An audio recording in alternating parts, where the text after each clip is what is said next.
Thank you for joining me and welcome to the Right Side Broadcasting Network's live stream. I'm Margaret Howell, your host, coming to you from Washington, D.C.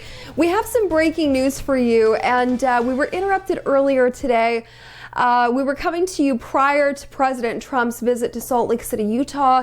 He had traveled with Orrin Hatch, a lot on the table going on there, but we have some breaking news I'd like to get to. It looks like the long-awaited travel ban, this is the third version that the president's administration has put forward. The Supreme Court is allowing it to take effect immediately. This is breaking news. He had a lot of opposition to this. And I just want to go over some of the things that are happening and why this is important. So it looks like, if you recall, this has been in play for about a year, and it looks like the Supreme Court is allowing the president's travel ban to go into full effect. This latest ban on 6 Muslim-majority nations, it's going into effect. With 2 of the 9 Supreme Court justices dissenting, 7 are for it. Of course, the 2 are Ruth Bader Ginsburg and Sonia Sotomayor. They were dissenters, but this ban, it's going to be applied to countries Chad, Iran, Libya, Somalia, Syria, and Yemen. And it looks like it's going to be happening immediately. This ban, of course, it prohibits people from those nations from coming into the United States, from taking up residency, from traveling within the U.S. borders. And the president was able to successfully get this past the Supreme Court, and it's looking like it's taking effect immediately. So I'm looking at this article coming out of CNBC.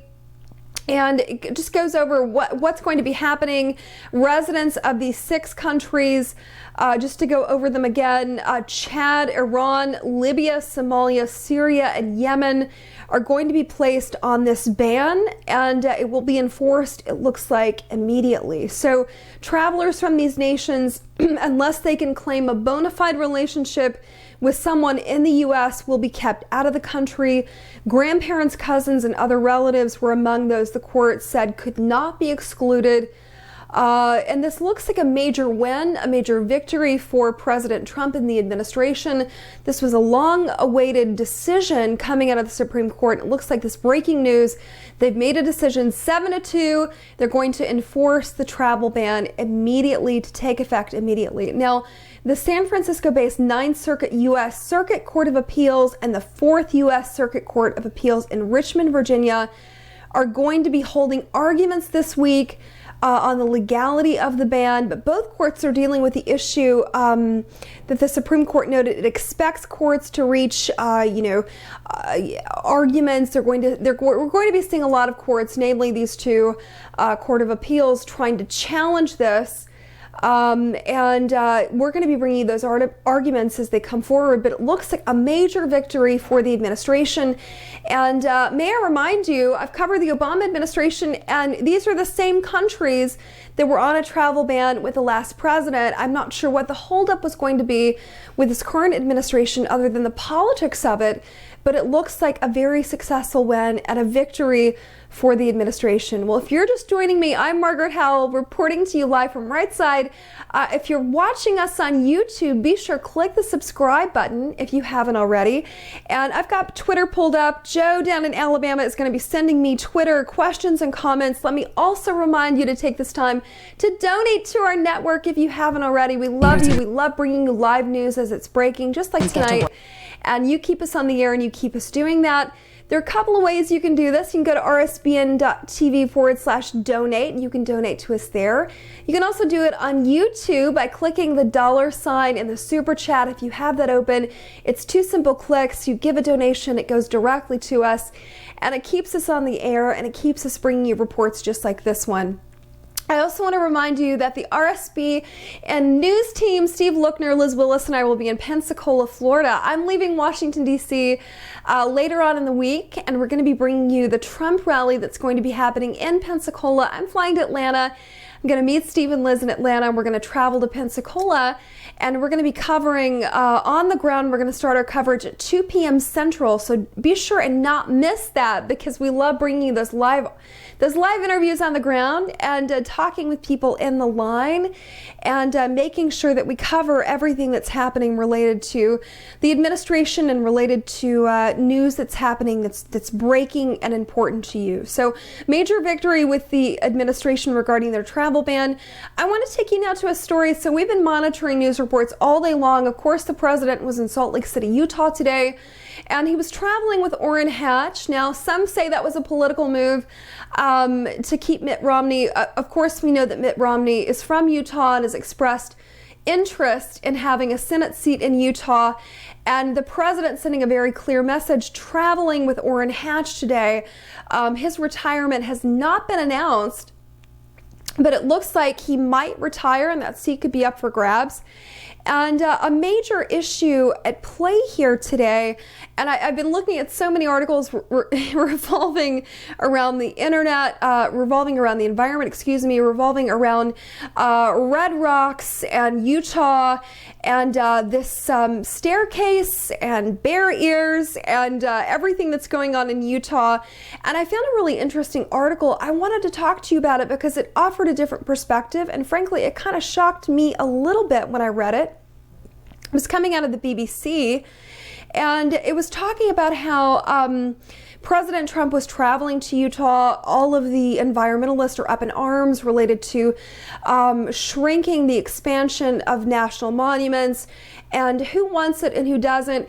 I just want to remind people that San Juan County, one of the poorest areas in the United States, and several hundred miles of federal land that can't be developed for the locals and for the community there, and they're really suffering. And I was looking at a couple of things to talk with you about because, people on both sides of the aisle, this is a controversial issue, but nonetheless, it looks like that land that was designated as public space, it has this federal protection, it's going to be ending. And it looks like that land may in part be returned to local people and privatized. And there's a lot of outcry for this. Of course, Bill Clinton in 1996 designated the land. And then Obama, in the last leg of his presidency, declared this massive amount of land belonging to the federal government. And it looks like the president is on top of that.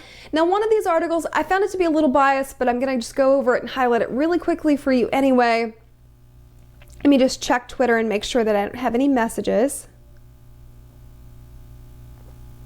Oh, and I'm sorry. Let's just go back to the travel ban here for just a minute. I just got a message about the travel ban, and we're going to stay on that topic for just a minute in case people have questions concerning it and what it means and what we're expected to see because of it. And then we'll get to the Utah situation and what the president covered today with the national parks and what that could possibly mean for the local economy. And I want to go back to this ban for a minute because if you guys remember the uproar, the absolute uproar related to this ban, and the president was often called a bigot, a number of names in social media, and this ban specifically as it pertains to Yemen has been on this list repeatedly. Syria has been on this list repeatedly.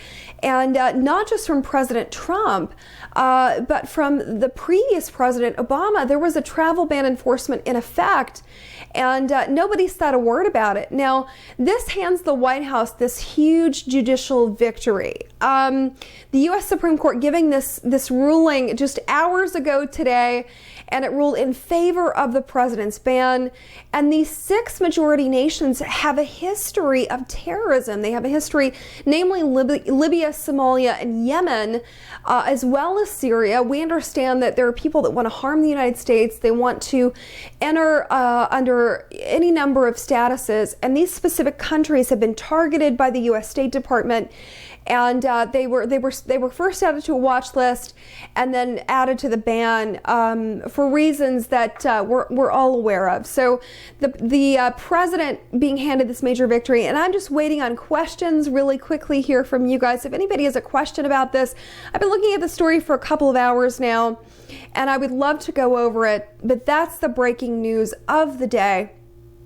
That it looks like he was handed a victory. I'm hoping that we get into a little bit of Mueller today and a little bit of that discussion.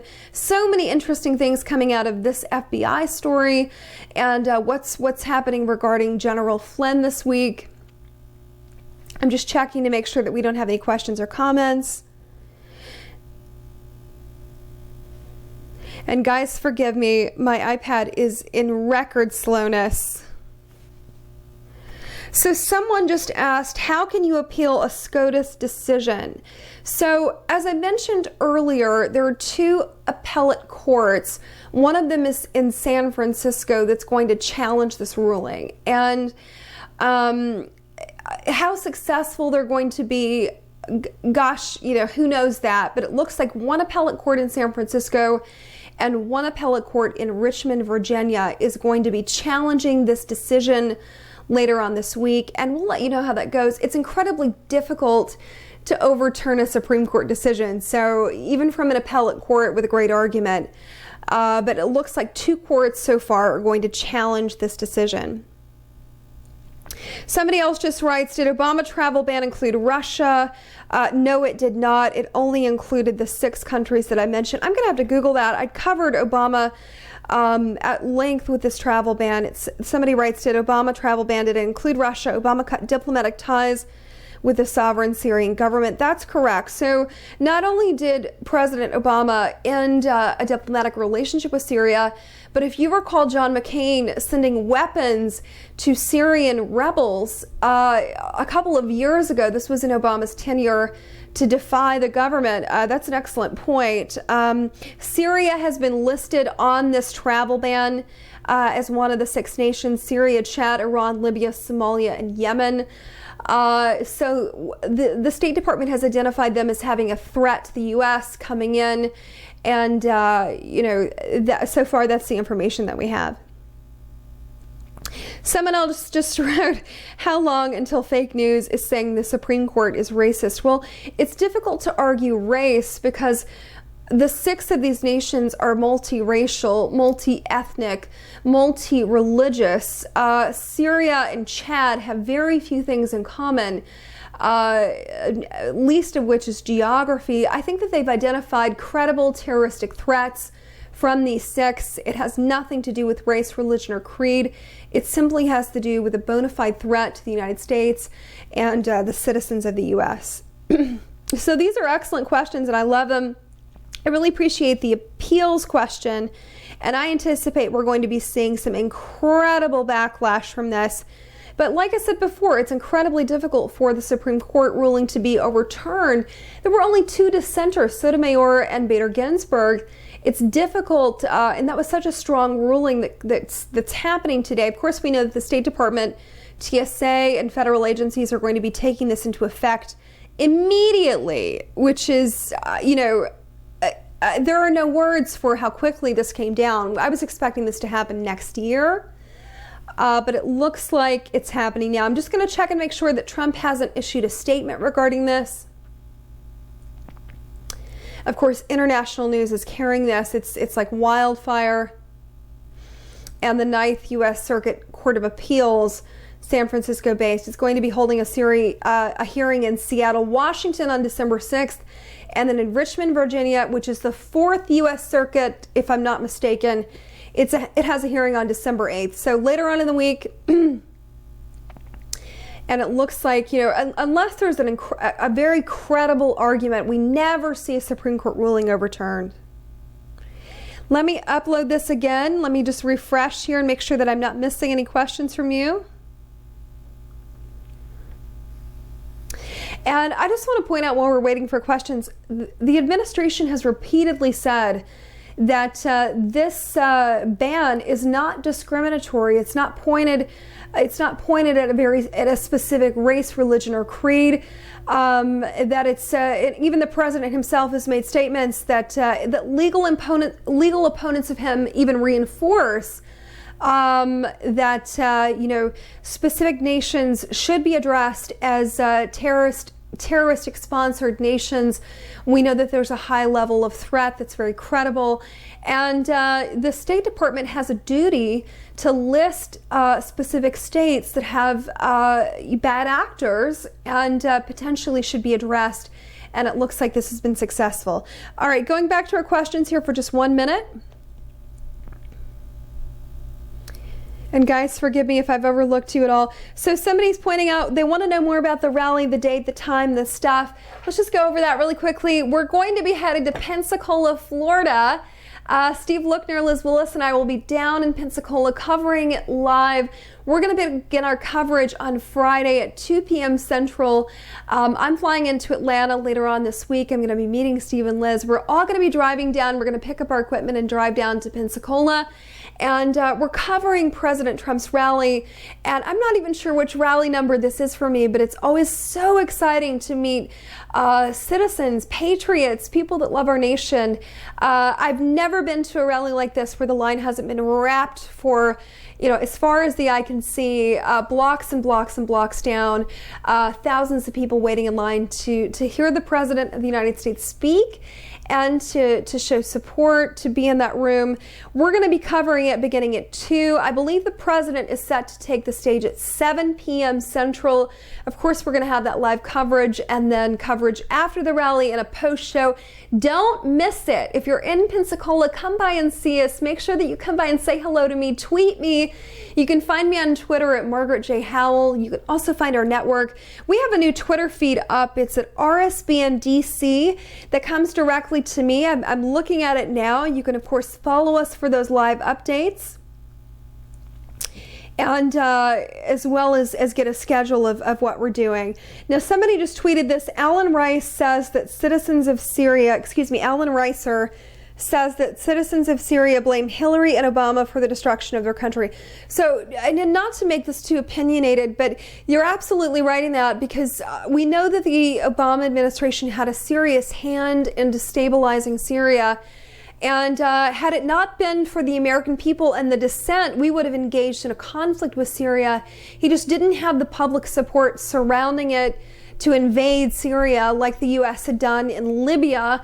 We're currently engaged in a war by proxy in Yemen, which is surprising to me. It's on the travel ban list, but it's no secret that we are engaged in a proxy war there. And you're absolutely right, Alan, and I agree with you. I'm of the belief that Hillary Clinton, thank God she's not president, because we would probably be engaged in a war with Syria at the moment if she were. And that's not to say that people don't have valid points on both sides regarding the Syrian conflict. And no matter what your opinion is of Assad, should we be the state policing the world, and should we be engaged in these foreign conflicts everywhere? I'm of the belief that we should not be. We should live and let leave, and leave well enough alone. Somebody says, Camaro SS says, it is more clear than ever that living in America is a privilege and not a right. That's true. Now, I want to point this out for people that aren't familiar with the travel ban. These countries were identified by the Obama administration. This is not a Trump administration directive. This is not something that was hatched out of the Trump camp. These are the same countries that were banned under Obama.